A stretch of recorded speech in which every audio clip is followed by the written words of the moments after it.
تا زبر ت، عین الف زبر ع، تع، لام زبر ل، تعال.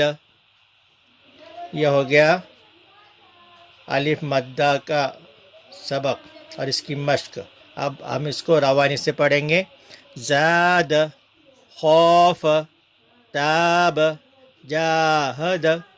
دیکھو ان لفظوں میں خیال رکھنا کہ جہاں الف مدہ ہے اسی کو زیادہ کھینچنا اور باقی زبر وغیرہ کو جلدی سے پڑھنا، تاکہ ہم کو اس کی مشق ہو جائے کہ الف مدہ کو ہی کھینچا جاتا ہے، جہاں الف مدہ نہ ہو اس کو کھینچا نہیں جاتا.